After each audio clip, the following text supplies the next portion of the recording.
네, 안녕하세요. 저는 카이스트 전산학부 이주영입니다. 오늘 말씀드릴 내용은 영지식 증명 기반 전자설명의 원리입니다. 그래서 특히 지금 3라운드의 얼터너티브로 올라와 있는 그 피크닉에 기반이 되는 KKW 영지식 증명 방식에 대해서 소개를 해드리고, 그리고 이제 전체적으로 그 피크닉의 작동 원리, 그 다음에 뒤로도 그 영지식 증명 기반 전자서명에 대한 많은 연구가 있었는데, 뭐 AES 기반 전자서명이라든지 관련된 최신 연구 동향을 살펴보도록 하겠습니다. 그래서 이렇게 지금 이 표는 그 전자서명에만 이제 국한을 해서 3라운드 최종 후보로 올라와 있는 그 전자서명과 그 다음에 이제 기존 전자서명을 이제 비교를 해본 것입니다. 그랬을 때 이제 레티스 기반이 있고, 그다음에 뭐 멀티베리엣 기반이 있고, 피크닉 같은 영지식 증명인데 기본적으로 대칭 키함을 사용하고 있기 때문에 뭐 시메트리 크립토 기반이라고도 할 수가 있습니다. 영지식 증명의 안전성은 증명이 되는 부분이고, 본질적으로는 그 기반이 되는 시메트리 크립토 또는 일방향 함수의 안전성에 의존을 하기 때문에 이렇게 기반 완제를 시메트리 크립토라고 표현을 했고요.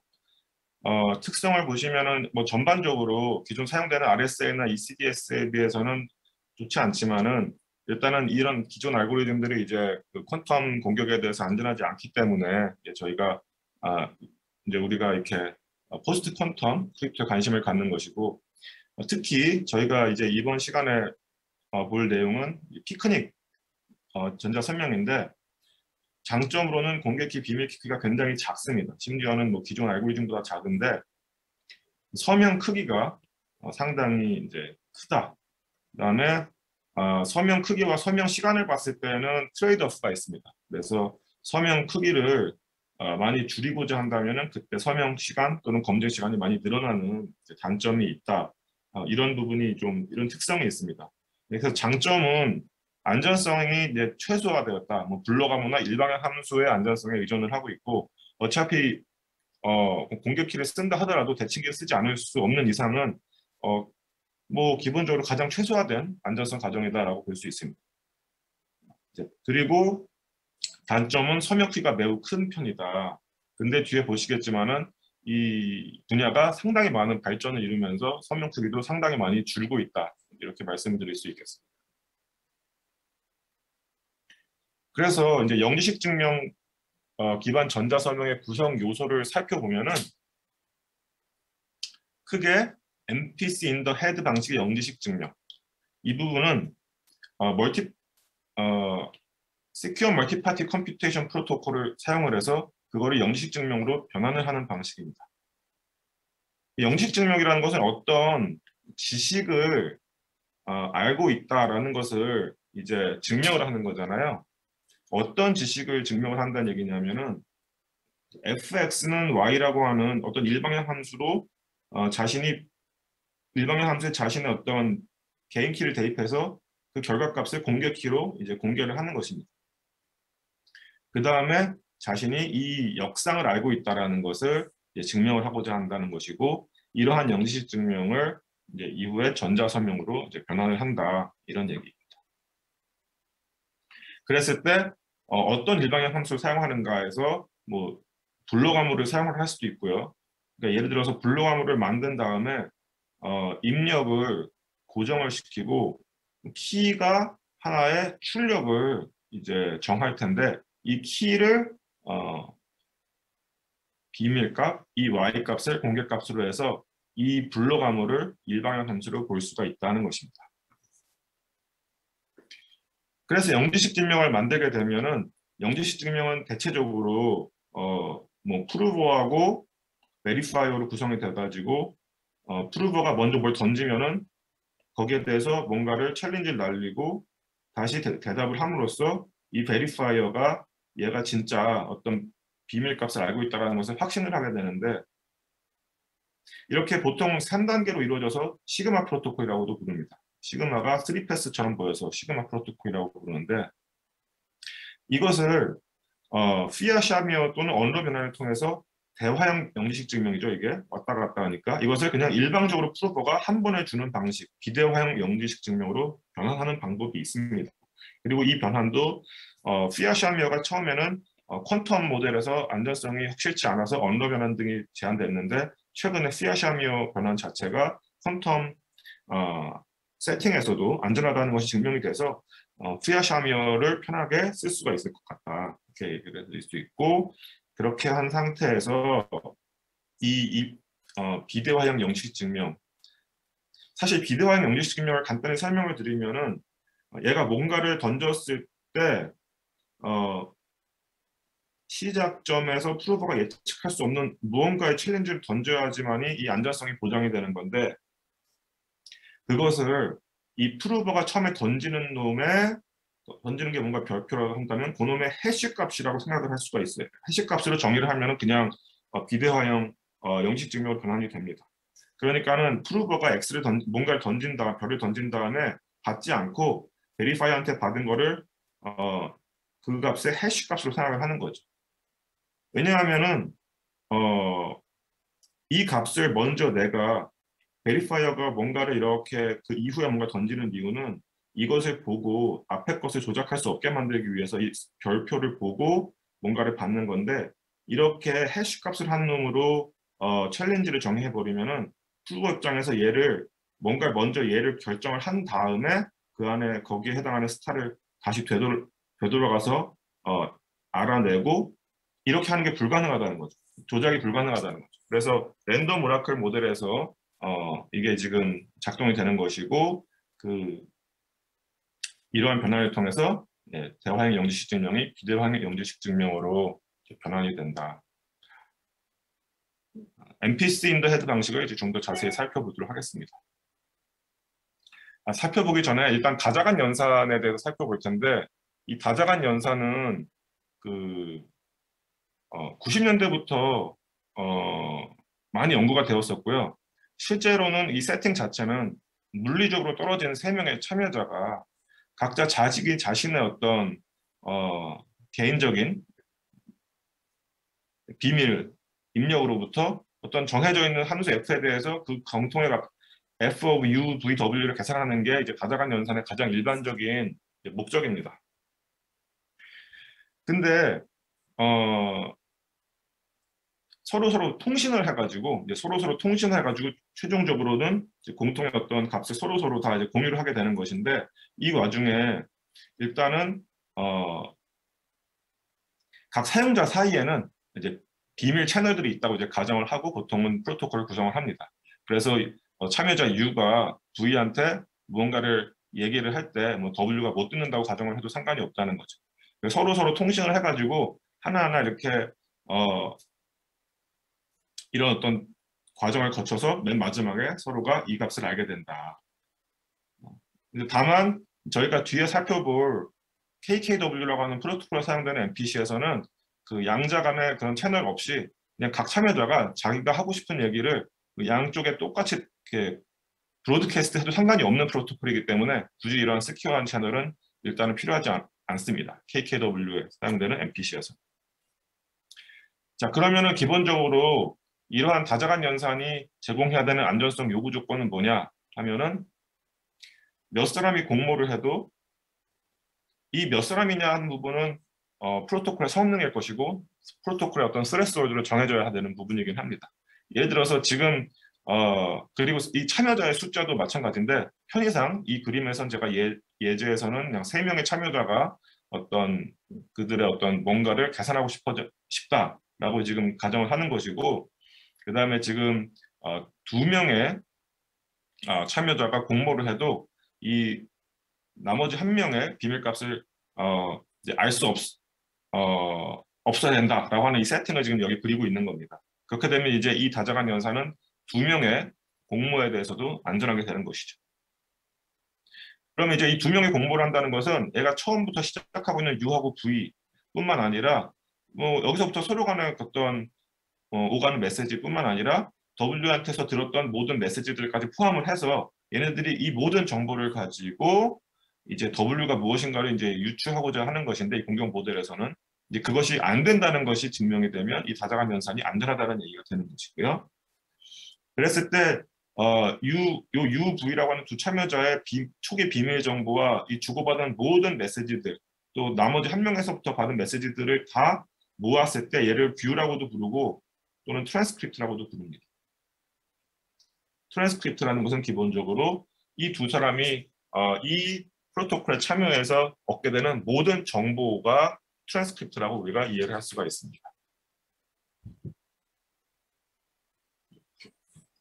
자, 그러면은 MPC in the head라는 것은 무엇이냐?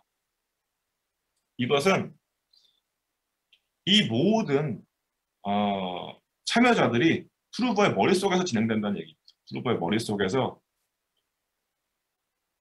프루버가 상상 속에서 뭐 3명, 뭐 실제로는 KKW는 굉장히 많은 참여자를 머릿속에서 돌리고 있고 그 몇 명이냐 하는 부분은 일종의 파라미터로 이제 바라보면 되는 건데 편의상 3명이라고 한다고 하면은 머릿속에서 3명의 참여자를 놓고 이들이 서로 막 이렇게 주고받아가지고 이 FUVW, F of U 더하기 V 더하기 W 값을 계산하는 과정을 머릿속에서 수행을 한다는 것입니다. 근데 여기서 U 더하기 V 더하기 W가 뭐냐라면은 바로 프루버가 증명하고 싶은 그 지식, 역사의 어떤 시크릿이어가 되는 겁니다. 그러니까 애시당초에 프루버가 fx가 c인 x를 알고 있다는 걸 증명하고 싶잖아요. 그랬을 때 이 x라는 것을 u 더하기 v 더하기 w가 x가 되는 것, 그런 UVW로 랜덤하게 나눕니다. 랜덤하게. 그러니까 랜덤하게 나누기 때문에 x를 모르는 사람이 u하고 v를 안다고 해도 이 x에 대한 정보는 전혀 알 수가 없습니다. 왜냐하면 w가 무엇인지 모르기 때문에. 그 다음에 이제 이 머릿속에서는 어떤 프로토콜을 수행하느냐면 이 프로토콜을 수행하는 것이고 이게 결국은 나중에 C가 된다는 것이 이제 확인이 되면은 이 프로토콜이 정상적으로 수행됐다는 것을 우리가 알 수가 있는 것이죠.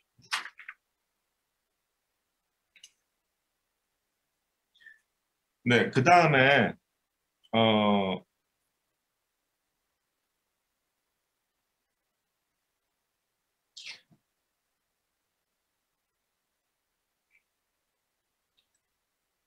자, 그러면은 이제 프루버가 머릿속에서 이 3명의 참여자를 놓고 NPC를 쭉 수행을 한 다음에 어떤 식으로 이제 X 더하기 Y, V 더하기 W를 알고 있다는 것을 증명을 할 것이냐 하면은 이거를 다 수행하면은 오고 가는 메시지들이 다 있습니다. 이 오고 가는 메시지들에 대해서 이 메시지들을 다 커밋을 합니다.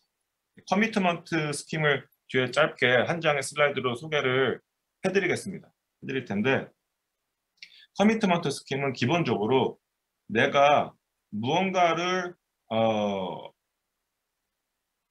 상대방이 무언가를 물어봤을 때 대답을 하고자 하는데 이 챌린지에 대해서 그때그때 다른 대답을 할 수 없게끔 처음에 어떤 뭐 해시값이라든지 이런 형태로 해서 자기가 공개하고 싶은 놈들을 커밋을 하는 겁니다. 커밋을 이렇게 거기다 줘버리면은 이 커밋한 값으로는 얘가 뒤에 이제 드러내고자 하는 지식 또는 메시지를 상대방은 알 수가 없는데 나중에 뭔가 물어본 부분에 대해서 대답을 했을 때 이것이 이 물어봤을 때 수정되지 않았다는 것을 이 커미트먼트 스킴을 통해서 알 수가 있는 이제 그렇게 해주는 게 이 커미트먼트 스킴의 이제 목적입니다. 그래서 일단은 모든 메시지들을 커밋을 합니다. 알려주는 건 아니고 베리파이어가한테 알려주는 것은 아니지만은 나중에 이제 다른 얘기를 못하게 이제 해주는 역할을 하고 베리파이어가 임의의 이제 두 참여자를 지정을 합니다. 그래서 이게 지금 이 부분이 지금 영식 증명인데 일단은 수행은 됐고요. 베리파이어 이게 수행을 한 이 모든 메시지에 대해서 커밋먼트 스킴을 날려주는 것이 첫 번째 패스가 되고 그 다음에 이 3명 중에서 뭐 어떤 임의의 2명을 지정을 해서 그 사람에 대한 모든 통신들을 다 공개하라라고 얘기하는 게 베리파이어의 챌린지가 됩니다. 그러면은 프루버는 그 챌린지, 뭐 U라고 V라고 친다고 하면은 이 두 사람이 주고받은 메시지와 그 다음에 나머지 한 명한테서부터 받은 것들. 그러니까 이것이 전부 이 두 사람이 공모해서 얻게 되는 트랜스크립트라고 볼 수 있는데 이것을 그대로 상대방한테 이제 공개를, 베리파이어한테 공개를 해주는 것입니다. 그리고 이 과정을 여러 번 이제 수행을 하게 된다. 이게 이제 어떻게 보면은 영지식 기반 전자 설명에 사용되는 영지식이고요. 그랬을 때 이 커미트먼트하고 그 다음에 이 피어 샤미어 트랜스폼을 사용하기 때문에 나중에 이것을 비대형으로 바꿀 때는 베리파이어한테서 뭔가를 받는 게 아니라 이 커미트먼트에 해시를 해가지고 거기에 나온 정보를 가지고 두 참여자를 스스로 지정을 하면 됩니다. 네, 그렇게 하고 그 다음에 다시 거기서부터 이 해시한 값에서부터 나오는 그 두 참여자에 대한 뷰까지 같이 제공을 하면은 그냥 한 번에 첫 번째 것과 세 번째 메시지를 동시에 주면서 비대화형 영지식 증명이 되는 것이고 이 해시 값 사이에다가 메시지를 집어넣으면 그게 바로 전자 설명이 돼버리다. 커미트먼트 하는 부분은 해시 값인데 보시면 그렇게 많은 길이를 차지하지는 않고 이 해당 참여자들의 이 트랜스크립트들을 제공을 해야 되기 때문에 이 부분이 전자 설명의 크기로 나중에 결국은 해석이 되는 부분이고요. 중요한 것은 뭐냐면은 그 프루버가 나쁜 프루버가 어떤 챌린지가 올 줄 알고 UVW 합이 X가 되는 UVW를 모르는 상태로 그냥 딱 두 사람의 그 대화를 그럴듯하게 꾸며서 줄 수가 있습니다. 이런 부분을 방지하기 위해서 챌린지가 이미 어떤 두 사람을 공개할지를 모르게 이렇게 챌린지가 나오는 것이거든요. 그래서 이 부분이 어떻게 보면은 처음 애시당초에 나쁜 프루버가 아마도 요 두 개를 물어보겠지라고 하면서 여기에 대한 조작을 하게 되면은 성공할 확률이 이제 3분의 1이 되는 것입니다. 얘네 둘을 할 수도 있고 챌린지가 얘네 둘을 요구할 수도 있고 얘네 둘을 요구할 수도 있는데 하필이면 얘네 둘을 요구하게 되면 그 배드 프루버가 거기에 대해서 딱 맞춰놓은 거 W를 모르는 상태로 뭔가 조작해놓은 걸 던질 수가 있으니까 성공하게 되는 확률이 3분의 1인데 이 3분의 1의 확률을 계속 줄이고 싶으면은 이 세션을 계속 반복을 해야 됩니다. n번을 반복하면 예를 들어 3분의 1의 n승으로 줄겠죠.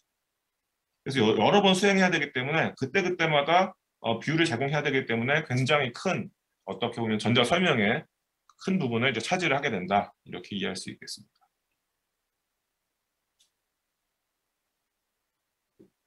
네, 그래서 MPC 수행 중에 오가는 모든 메시지를 커밋을 하고 그때 두 참여자를 지정을 하면은 이게 이제 두 참여자가 공모해도 이 스킴이 이 MPC 자체가 안전하다라고 하는 가정이 있는 것이고요.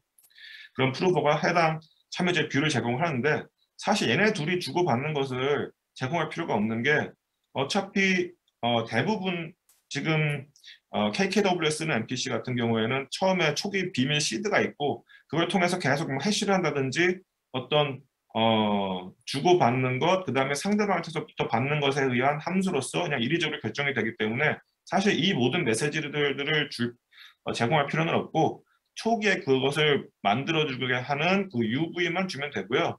다만 나머지 지정되지 않은 참여자에서부터 받은 메시지들은 그대로 내가 이런 메시지들을 받았다라고 이제 전달을 해주면 되겠죠. 베리파이어한테. 이렇게 해서 조금 더 효율적으로 만들 수는 있습니다.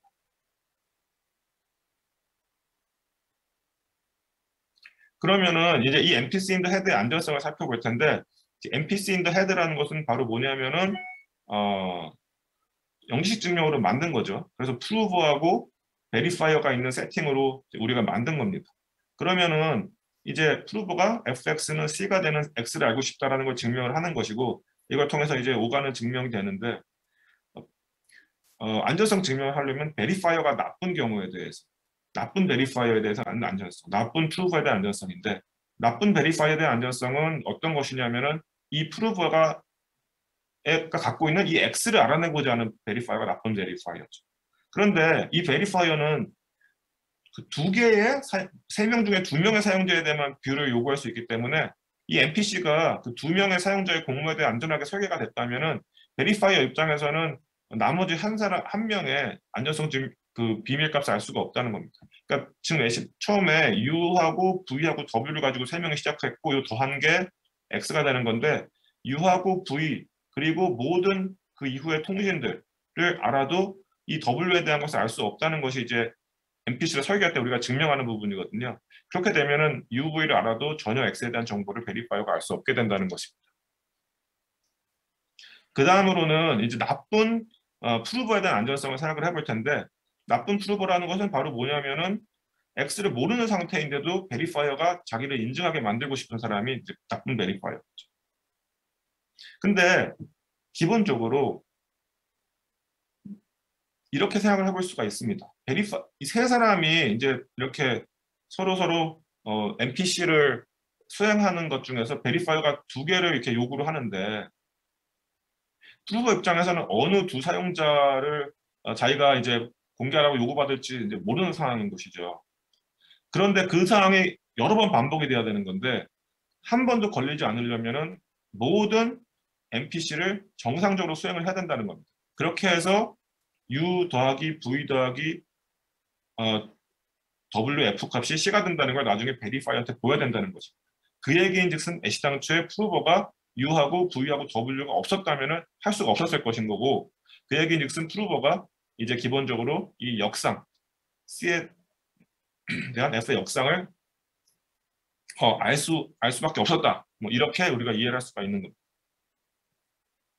그래서 베리파이어가 계속해서 임의로 프루버가 준비하지 못한 두 사용자의 그 통신을 계속 요구를 하는 와중에서 프루버는 결국은 U 더하기 V 더하기 W 값을 즉 그 F of UVW 더한 게 이제 C가 되는 그거를 이제 알지 못하고는 검증을 통과할 수 없을 거라는 거죠. 네.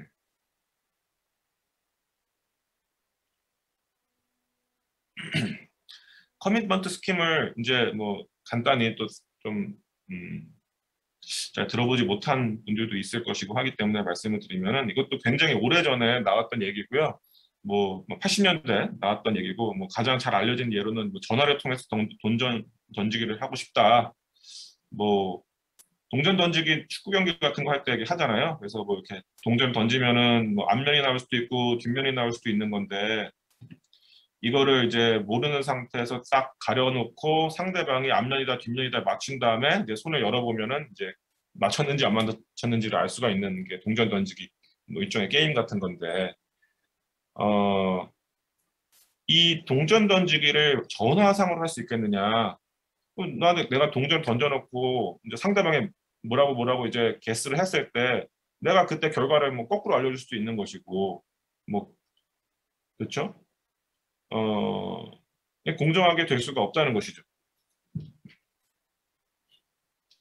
그러면은 이제 이런 경우는 어떻게 하냐면 앞면과 뒷면이니까 그냥 뭐 편하게 0과 1로 우리가 표현을 할 수가 있을 것이고 앨리스가 동전을 던질 때 동전을 던진 걸 0하고 1로 표현한 다음에 거기에다가 랜덤 솔트 R을 집어넣어서 이제 해시 값을 계산을 합니다. 일방향 함수죠. 이건 일방향 함수. 그러니까는 이거를 이제 밥에게 알려주면은 밥이 이 Z를 보더라도 시그마 R은 계산할 수가 없습니다. 역상 저항성이 있기 때문에. 단 여기 랜덤 솔트를 쓴 이유는 뭐냐면 이걸 쓰지 않으면은 어차피 시그마가 0 또는 1이기 때문에 우리가 직접 시그마 0이나 1을 집어넣어서 Z를 계산해 보아서 비교할 수 있기 때문에 그렇게 하면 안 되고 랜덤 솔트를 충분히 길게 만들어서 붙여줘야지만이 안전성이 제공이 되고요. 그 다음에 일단 이렇게 받은 상태에서 시그마를 모르는 상황이죠. 근데 그 상황에서 예상값을 선언을 하는 거죠. 시그마 프라임. 그런 다음에 앨리스가 시그마 R을 공개를 한다는 겁니다.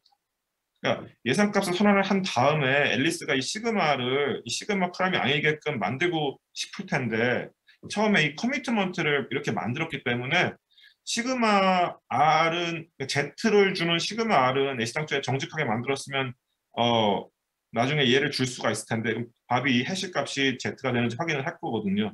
근데 본인이 예상값을 시그마 프라임을 했을 때 이 시그마가 아닌 다른 0이면 1 또는 1이면 0 다른 값을 였다고 얘가 얘기를 하려면은 그러면은 거기에 해당하는 다른 R 프라임도 계산을 해서 그게 Z가 되게끔 만들어야 되거든요.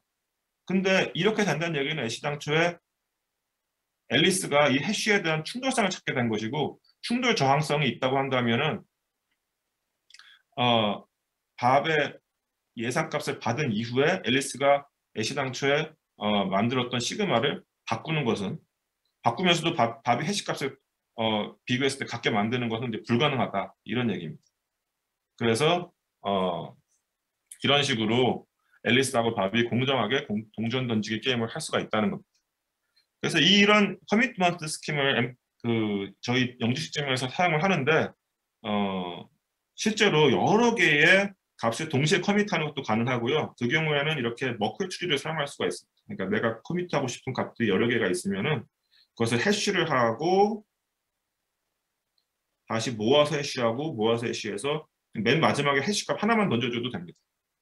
그랬을 때 예를 들어서 이 모든 값을 만약에 여러 개의 값을 공개하라고 한다면은 한 개만 제외하고 나머지 다 공개하라 이렇게 얘기하면 이거를 공개를 하고, 그 다음에 이건 공개하면 안 되기 때문에 예를 들어서 여기만 공개한다.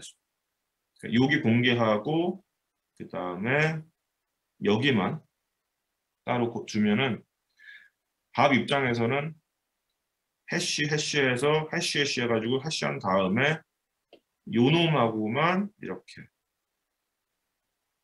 해쉬해서 애시당초에 던져줬던 이 해시값과 같은지 비교하면 되는 것이고요. 이런 식으로 머크트를 사용하면 동시에 여러 개의 값을 커밋할 수 있고 또 여러 개의 값도 같이 공개를 할 수가 있는데, 그때 훨씬 더 커미트먼트 하는 그 양이 줄어듭니다. 최종적으로 해시값 하나만 주면 되는 식이니까요.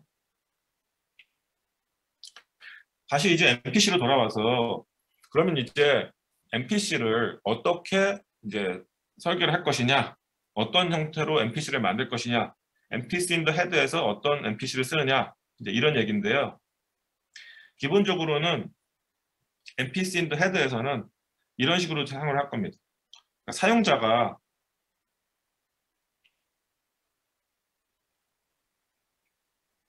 뭐 UVW라고 한다면은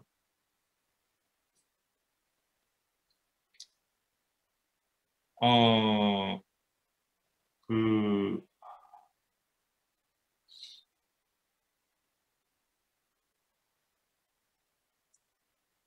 어떻게 볼까요? 이거를 이렇게 바라보겠습니다. 이 두 가지 방점으로 바라볼 수가 있는데요. UVW라는 게 있어요. 그랬을 때 U를 가지고 있는 사용자가 자신의 시크릿 쉐어를 만든 다음에 이 U1은 자기가 갖고 U2, U3는 상대방한테 줍니다. V도 자기가 V를 알고 있는데 V1 더하기 V2 더하기 V3가 V가 되는 걸 랜덤하게 생성해서 자기가 V2를 갖고 나머지 두 명한테 V1과 V3를 줍니다. 이렇게 서로서로 자신이 갖고 있는 비밀 정보의 시크릿 쉐어들을 상대방한테 주는데, 이렇게 되면은 뭐 설령 뭐 두 사람이 공모를 한다 하더라도 뭐 V1, V3를 안다 하더라도 V2가 뭔지 모르겠죠. 왜냐면 V가 뭔지 모르고 V2가 뭔지 모르니까. 그래서 이렇게 시크릿 쉐어링을 하게 되는데요. 이 부분을 또 다른 관점으로 바라볼 수가 있습니다.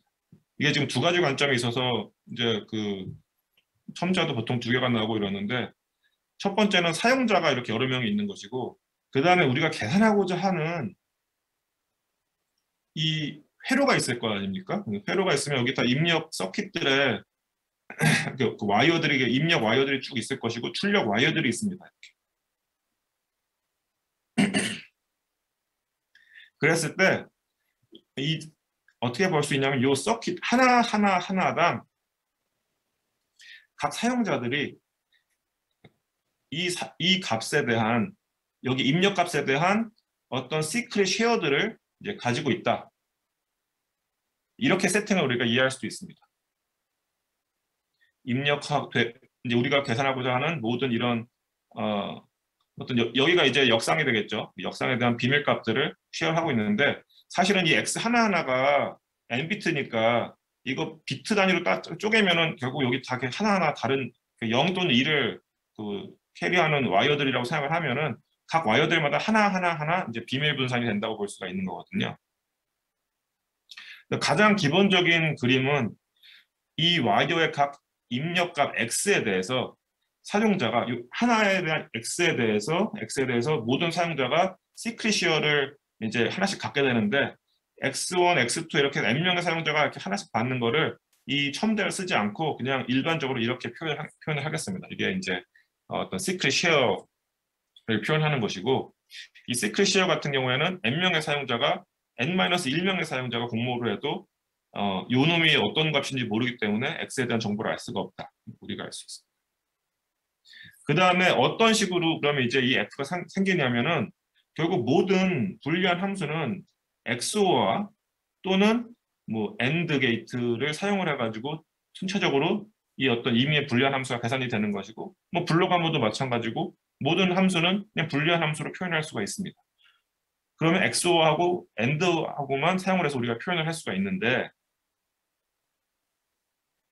기본적으로는 사용자가 맨 마지막까지 그러니까 이 와이어가 와이어에다도 저희가 이제 번호를 매길 수가 있고 1번 와이어, 2번 와이어를 계산해서 3번 와이어 이런 식으로 계산이 되는 순서대로 와이어를 쭉 증가하는 순서로 와이어의 번호를 매길 수 있고 이렇게 따라가면서 저희가 이제 이 값을 계산을 하게 되는데 각 와이어마다 그 와이어 결과값에 그 사용자 이 결과값에 대해서 시크릿 가 사용자들한테 쭉 분포가 되게끔 만들고자 하는 것이 우리 목적이고요.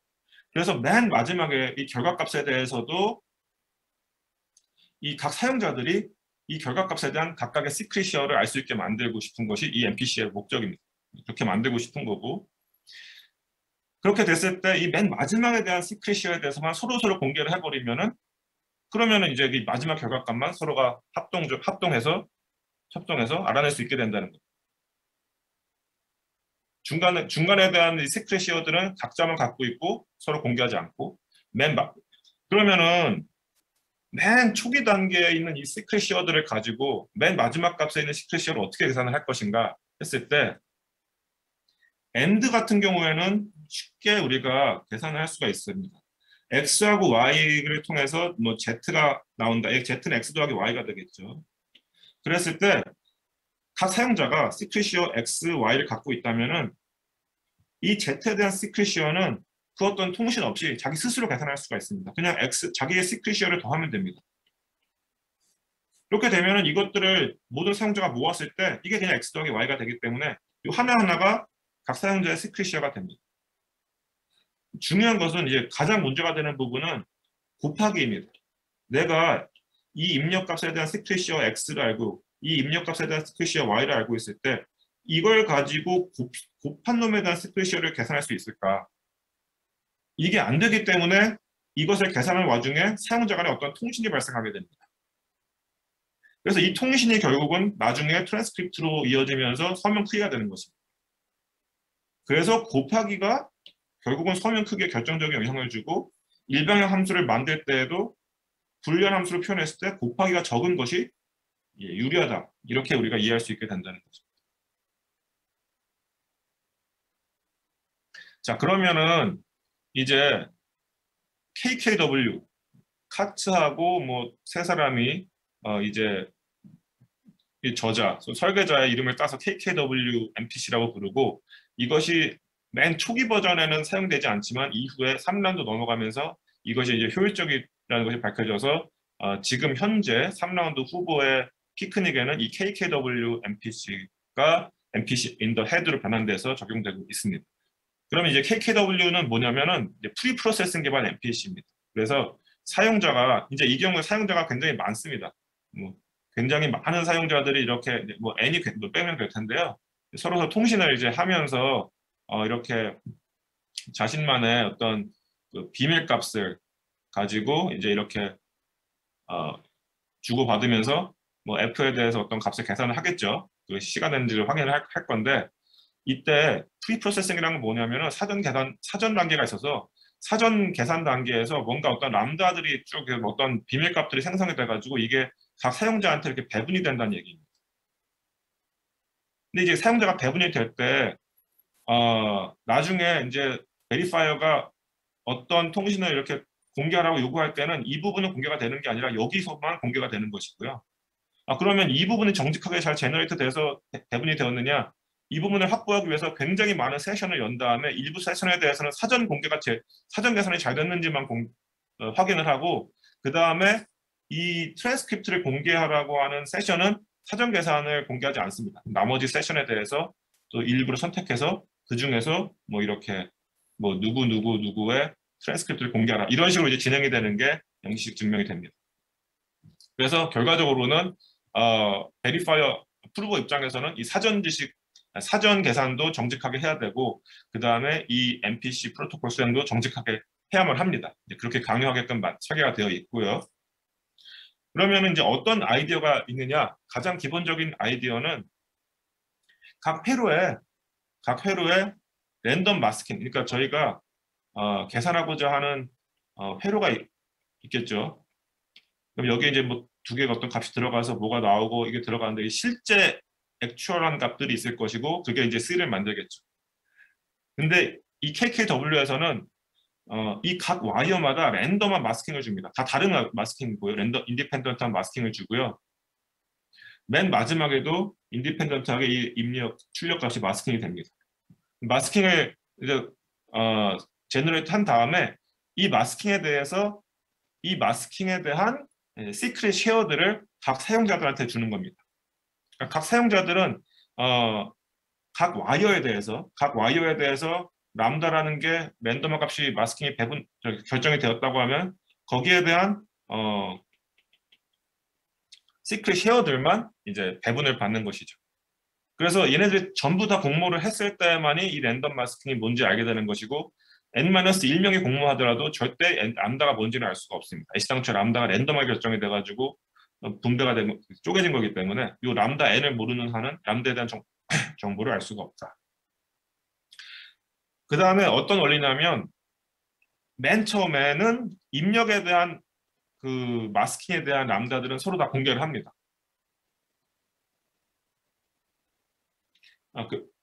그렇게 해가지고 그 입력에 대한 마스킹 공개하는 게 아니고요. 그 어떻게 보면은 이 입력값 실제로 여기 입력되는 값들이 뭐 A 또 B라고 하면은 이 A, B에 대해서 어떤 람다로 마스킹된 값들은 기본적으로 사전 계산 단계에서 모든 사용자한테 전달된다고 이해를 해도 좋습니다. 뭐 시크릿 쉐어를 공개해서 알든 어떻게 하든 상관이 없는데요. 맨 처음에 대한 입력 값의 마스킹 값은 공개가 되고요. 그 다음에 이 사용자들은 회로를 하나하나 따라가면서 계속해서 그 마스킹된 값들을 서로서로 협동해서 복원을 해나가는 겁니다. 그러니까 서로서로 마스킹된 값 Z 해시라고 한다면 그것을 하나하나 복원을 해가지고 맨 마지막에 Z 해시 서로서로 알게 되면 이 모든 과정이 다 진행되더라도 실제 액츄얼한 값들은 전혀 서로 모릅니다. 왜냐하면 이 람다 값이 전혀 공개가 되지 않았기 때문에, 람다 값이 공개되지 않은 상태로 이 람다가 붙어 있는 Z 햇 값만 서로서로 계산을 한 다음에 맨 마지막에 이 Z 햇 값이 서로 계산이 되면은 맨 마지막에 대한 람다의 스크리시어만 서로 공유를 해서 람다를 알아내고 엑소화해서 맨 마지막 출력값에 대한 Z값만 알아낸다. 이것이 가장 기본적인 아이디어가 됩니다. 그러면은 마스킹을 어떻게 정의할 것인가 라고 했을 때, 그러니까 마스킹은 모든 와이어에 대해서 인디펜던트하게 정의가 되지는 않고, 람다 A하고 람다 B가 그 X가 되는 입력 와이어의 마스킹을 정의가 되면은 이 출력 와이어의 마스킹은 이렇게 정의가 됩니다. 람다 A와 람다 B의 합으로. 그렇기 때문에 각자 람다 A와 람다 B의 스크리시어를 갖고 있으면은 각자 그 다음 와이어에 대한 마스킹 값에 대한 스크리시어는 그냥 통신 없이 계산이 될 수 있겠죠. 반면에 곱하기에 대해서는 출력 값에 대해 두 가지 서로 다른 마스크가 정의가 되는데, 마스킹 값이 람다 C는 인디펜던트하게 랜덤이 되는 거고, 람다 AB라고 하는 것은 이 앞에 있는 입력 마스킹의 곱으로 정의가 됩니다. 또 이 두 개에 대한 스크리시어를 각 사용자들은 이제 받게 됩니다.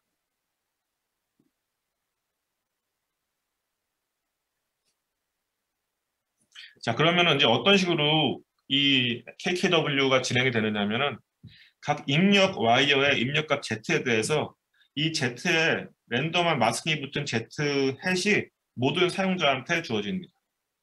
또는 각 사용자가 이 입력값에 대한 시크릿시어를 받고 또 그 람다에 대한 시크릿시어를 받았을 때 그걸 더해서 공개를 할 수도 있습니다. 그러면 서로 받은 걸 다 더해가지고 Z 더하기 람다를 이제 복원을 할 수가 있겠죠. 근데 그럼에도 불구하고 당연히 Z가 뭔지는 서로 알 수가 없습니다. 왜냐하면은 그렇죠? 람다가 뭔지 모르니까요. 그러니까 람다가 붙은 값을 계산을 공개가 된 거기 때문에 어디까지가 람다가 어디까지가 Z인지 알 수가 없는 거잖아요. 이거 가지고는. 그 다음에 n명의 사용자한테 그 와이어 마스킹 람다의 스크래시어가 배분됩니다.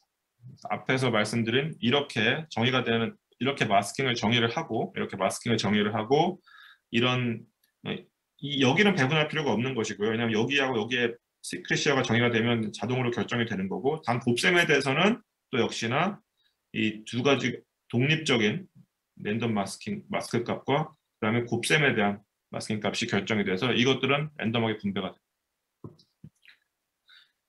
그러면은 이제 하나하나 이제 마스킹 값들을 계산해 나간다고 했잖아요. 엑소화가 되는 회로에서는 마스킹 된 값이 이렇게 두 개가 있으면은 그냥 이 부분은 통신 없이 자체적으로 계산할 수가 있습니다. 그 누구나 그냥 더하면 됩니다.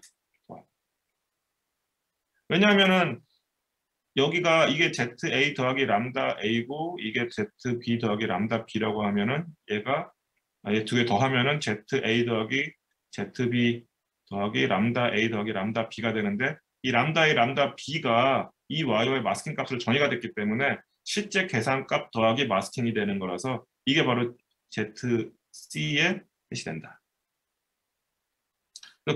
덧셈은 문제가 되는 것이 없고요. 곱셈이 문제가 되는 건데 곱셈 같은 경우에는 각 사용자가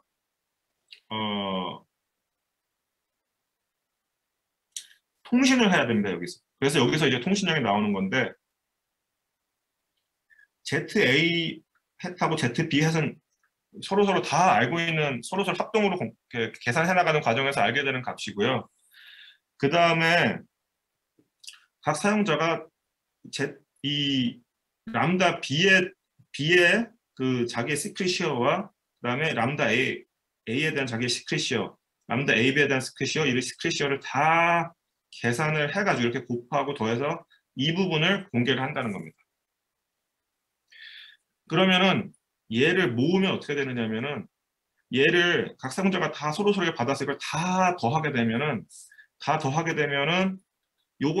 요가 공통값이고 요게 다 더해지니까 람다 B가 되는 것이고 이게 공통값이고 이게 다 더해지니까 람다 A가 되고 요거 다 더하면은 요게 복원이 되고 요거 다 더하면 요게 복원이 되는 거고 다 더한 다음에 그 다음에 각자 알고 있는 ZA 햇과 ZB 햇을 곱해서 더하면은 그러면은 이게 값이 뭐가 되느냐면은 요 람다 C가 뒤로 가고 요 앞에 있는 것과 여기까지 계산을 하면 이렇게 표현이 돼가지고 이 부분이 ZA 더하기 지금 람다 A로 바뀌었으니까 실제 ZA 값이 나오고 이거 ZB 값이 나오고 그 다음에 이 랜덤한 마스킹이 된 이 값을 우리가 복원을 할 수 있게 된다.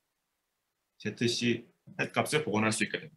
사용자가 서로 이 S라는 값에 대한 시크릿이요 아니면 뭐 이 값들을 서로 주고받게 되면은 그 다음에 자기가 알고 있는 값 더해서 이 Z 햇을 모든 사용자들이 알 수 있게 되고 이런 식으로 하나하나 모든 사용자들이 합동을 해가면서 그 와중에 곱셈 게이트에 대해서는 서로 통신을 하면서 이 마스킹된 값들을 알아나간다. 이 부분이 가장 핵심적인 아이디어가 됩니다.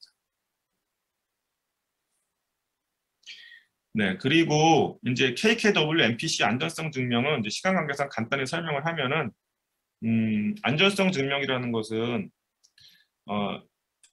여기서 안전성 증명이 n명의 사용자가 있을 때 n-1명이 공모를 해도 이제 안전하다는 게 증명이 되는데요. 그 얘기는 뭐냐면 n-1명의 사용자 관점에서 얻는 모든 정보를 취합을 하더라도 그 결과값 말고는 그 나머지 한 명에 대한 어떤 그 정보는 전혀 알 수가 없다라는 걸 우리가 증명할 수 있다는 얘기입니다. 그럼 이거 어떻게 증명을 하는 거냐 하면은 리얼 월드에서 실제로 우리가 돌렸을 때 얻을 수 있는 트랜스크립트의 분포라는 것이 있는 것이고요. 근데 이 분포와 같은 분포를 가지는 트랜스크립트를 이 사용자의 어떤 트랜스크립트나 사용자의 비밀 정보 없이 이 결과값만 가지고도 우리가 시뮬레이트 할 수 있다는 걸 볼 수 있으면 그러면 MPC 안전성이 증명이 되는 것입니다. 왜냐하면은 이 트랜스크립트가 그러면 결과적으로 이 트랜스크립트를 가지고 어떤 W에 대한 어떤 정보를 우리가 얻을 수 있다면은 그런데 우리가 이 트랜스크립트를 이 결과값만 가지고도 똑같은 분포로 생성해낼 수 있다고 한다면은 결국은 이 정보는 이 결과값만 가지고 알아낼 수 있다는 얘기거든요. 이 트랜스크립트를 받았을 때 이 어떤 특정한 정보를 알아내는 어떤 알고리즘이 있다고 한다면은 그걸 사용해가지고 이 실제로 공개하지 않고 결과값만 가지고 이 트랜스크립트를 생성한 다음 시뮬레이터로 이걸 집어넣으면 똑같은 이제 정보를 얻겠죠. 그 얘기인즉슨 뭐냐면 이 정보는 결국은 이 결과값에서 나오는 정보라는 얘기입니다. 그래서 이렇게 시뮬레이터를 우리가 만들 수 있다는 걸 보게 되면은 결국은 이 NPC가 안전성이 안전하다는 걸 보게 되는 것인데 결국은 그 안전하다는 얘기는 뭐냐면은 이 N-1명의 공모에서 얻어내는 정보로 만들어내는 그 모든 결과는 결국은 이 결과값만 보고도 알 수 있는 것에 불과하다라는 것을 우리가 증명할 수 있게 된다는 거지.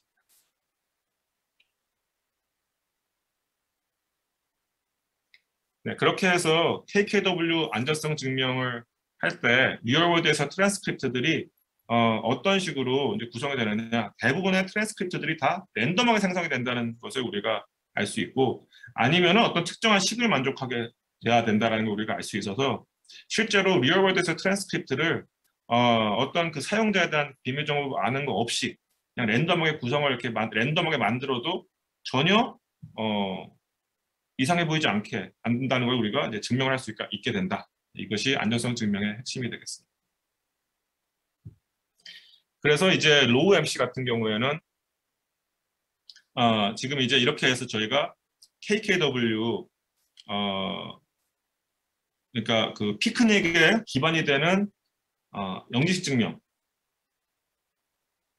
KKW가 어떻게 작동하는지 어떤 식으로 안전성 증명을 해야 되는지를 살펴봤고 마지막으로 이제 그 일방향 함수 어떤 일방향 함수를 쓰느냐 그랬을 때 그 일방향 함수가 로우 MC라고 하는 것이고요. 이게 결국은 블록 암호고 이 블록 암호에 적당한 상수값을 집어넣고 입력 평문으로 이 K 값이 개인 키가 돼서 그것에서부터 나온 놈이 이제 공개 키가 되는 것인데 기본적으로 앞에서 살펴봤지만은 곱셈이 굉장히 적어야 되겠죠. 그래서 3비트 X박스를 쓰고 있고요. 실제로 최초에 제안됐을 때는 S박스가 전체 블록을 다 커버하지 않게 만들었습니다. 왜냐하면 이 S박스에서만 곱셈이 일어나기 때문에 최대한 줄이고 싶었던 것이고 그래서 뭔가 좀 이렇게 비워놓은 구간을 만들어 놓고 파일 레이어는 순전히 1차식이기 때문에 그 선형식은 전혀 어떤 그 통신량에 영향을 안 미치기 때문에 이 부분은 문제가 없고 이런 식으로 해서 S박스 최소화하는 방향을 생각을 했고 그런 식으로 여러 가지 이제 패러미터들이 이제 제안이 되었습니다. 그래서 이것이 대략 AS보다 한 5분의 1 정도로 엔드 게이트가 적은 것으로 알려져 있습니다. 최신 연구 동향은 굉장히 간단하게 말씀을 드리겠습니다. 최신에는 이제 그 로우 MC에 대한 공격이 많이 이제 진행이 되고 있고요. 디퍼런스 이뉴머레이션 어택이라든지 크립토 2021년에도 이제 나온 얘기이긴 한데 이제 특정한 차분의 집합들을 만들어 놓고 그 가능한 차분의 집합에 들어가는지 실제 차분이 들어가지 않으면 이제 맞지 않는다는 얘기죠. 뭐 이런 식으로 어떤 그 차분들의 일종의 차분 공격입니다. 근데 중요한 걸 한 가지 말씀드릴 부분이 있는데 이 블록 암호라는 게 이제 우리가 블록 암호로 이렇게 해서 어떤 상수를 통해서 비밀 키 그다음에 공개 키 이렇게 해서 이걸 공개를 한다고 했는데 결국 공격자한테 드러나는 정보가 이 공개 키와 개인 키 쌍밖에 없기 때문에 이 블록암으로 공격한다고 했을 때 공격자한테 주어지는 게 딱 한 쌍의 평문 암호문 쌍이거든요. 그래서 기본적으로 이 차분 공격 자체가 이 세팅에서는 맞지는 않습니다. 왜냐하면 차분은 기본적으로 여러 개의 데이터들이 있어야 그 안에서 차분을 찾고 그 차분이 어디로 가는지를 볼 수 있는 것이거든요. 근데 기본적으로 MPC in the head 또는 요 영시 증명 기반 전자서명으로 왔을 때는 굉장히 공격하기가 쉽지가 않습니다. 딱 주어진 평문 암호성이 한 쌍이기 때문에 그 부분 때문에 훨씬 더 효율적으로 블록암호를 만들 수 있는 여지도 생깁니다. 그 다음에 이제 리니어라이제이션 어택에서는 그래서 기본적으로는 어떤 접근을 많이 하냐면은 평문과 암호문 놓고 키를 변수로 넣는 식을 세워서 그냥 어떻게 보면 그냥 방정식 푸는 문제로 많이 바라보게 됩니다. 그랬을 때 S박스의 일부 2차식을 추측을 해서 선형화를 하고 그 다음에 이 낮은 차수의 방정식을 푸는 방법 이런 공격들이 있었고요. 그 다음에 최근에는 아예 그냥 멀티베리엇 이퀘이션을 푸는 솔버를 연구를 해가지고 이것을 그냥 로우 MC에다가 적용하는 공격이 올해 유로크립트 2021년에 있었는데 약간의 이견이 있는 것이 굉장히 많은 메모리를 사용을 합니다. 그랬는데 실제로 공격을 할 때는 메모리 억세스하는 경우에도 이제 시간이 들거든요. 그래서 과연 이게 깬 거라고 말할 수 있느냐? 255가 이게 실제 사용되는 패러미터인데 245인데 이거 억세스하는 데 드는 시간은 생각 안 할 거냐? 뭐 이런 논란도 있기는 있는데 이론적으로는 뭐 공격이 됐다고 볼 수도 있습니다. 그 뒤로는 이제 이와 같이 로우 MC가 좀 안전성이 확실히 확립되지 않았기 때문에 AES를 그냥 쓰면 어떠냐? AES를 그래서 그 AES를 일방향 함수를 변환을 해서 그거의 역상을 아는 방식으로 영지식 증명을 만들되 여러 가지 기법들을 동원을 해가지고 최대한 좀 효율성을 좀 증가시키는 방법을 고민을 하고 있고요. 그런 방식으로 했지만 아직까지는 여전히 서명 크기가 피크닉의 2~3배 정도가 된다. 이 정도가 되겠습니다. 그래서 BBQ 같은 경우에는 통으로 8비트 연산에 대한 아리스메틱 연산에 대해서 그 역상을 계산하는 부분이 어떻게 보면은 S박스 핵심 부분인데 이 부분에 대한 시크릿 쉐어링 같은 것들을 이제 이거 사실 기존에 알려져 있던 방식인데 이런 것들을 적용을 했고요. 이런 것들을 적용을 해서 안전성을 최대한 이제 개선을 했고 뱅크셋에 있어서도 계속해서 그 방향으로 AES 기반 전자설명을 개선을 해나가고 있습니다. 그리고 마지막으로 이번 아시아 크립트에 레인이라고 하는 이제 블록 사이퍼가 아시아 크립트에 제출이 된 것으로 제가 알고 있고요. 지금 채택이 됐는지는 제가 잘 모르겠습니다. 제출이 됐는데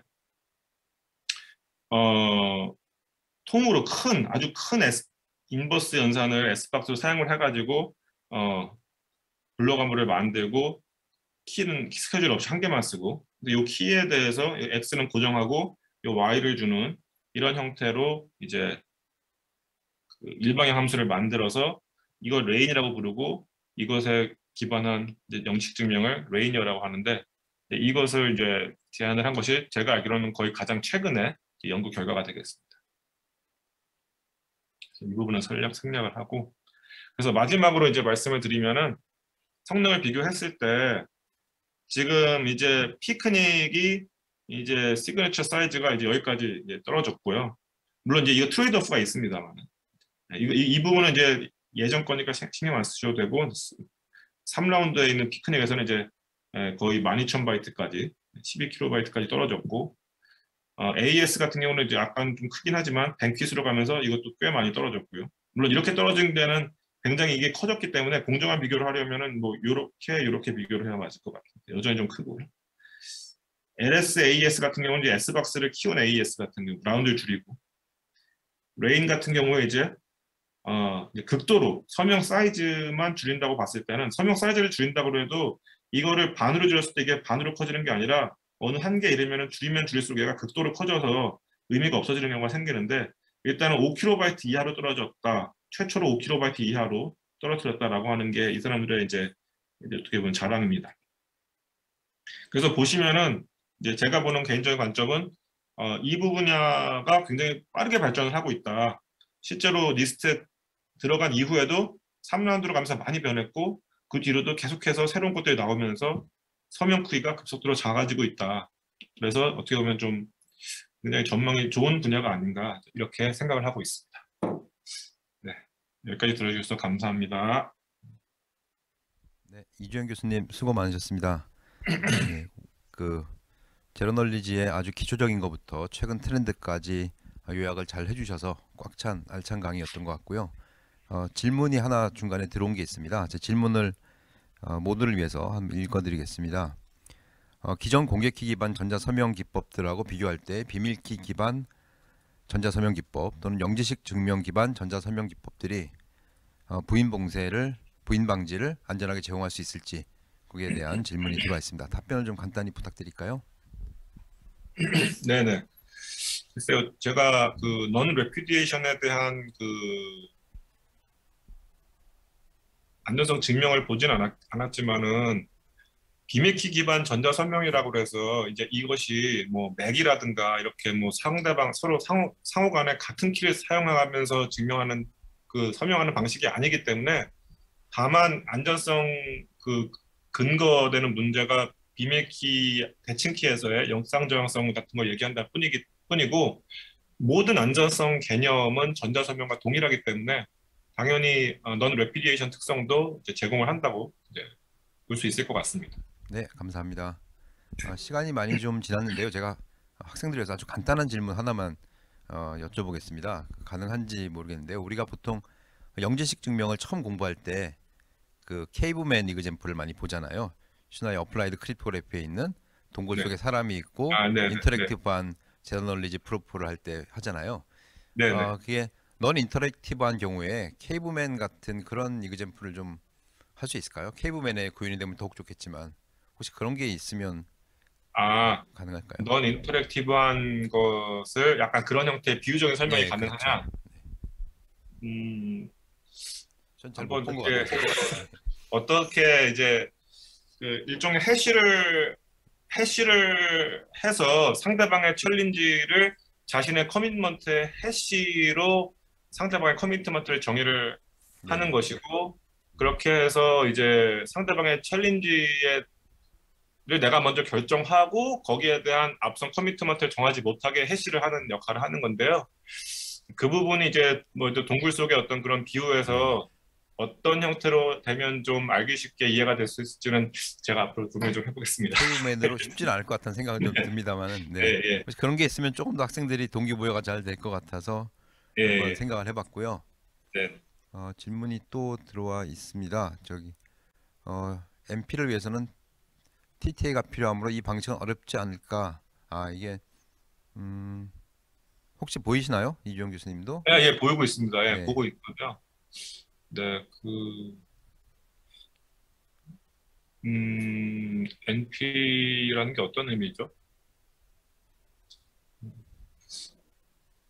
이 부분은 제가 한번 고민을 하고 네. 현재까지 어떤 형태로 이 부분이 지금 네. 논의가 되고 있는지는 다시 한번 경정 교수님께 네. 이쪽으로 연락을 드리도록 하겠습니다. 네. 시간이 조금 예, 부족해서 이제 지금 예, 예, 약간 지났기 때문에 네, 아쉽지만 네, 이 정도로 마무리해야 될 것 같습니다. 오전 세션에 발표해 주신 윤기순 박사님, 이주영 교수님 감사드리고요. 잠시 쉬었다가 오후 1시에 오후 세션을 시작하도록 하겠습니다. 감사합니다. 네, 감사합니다.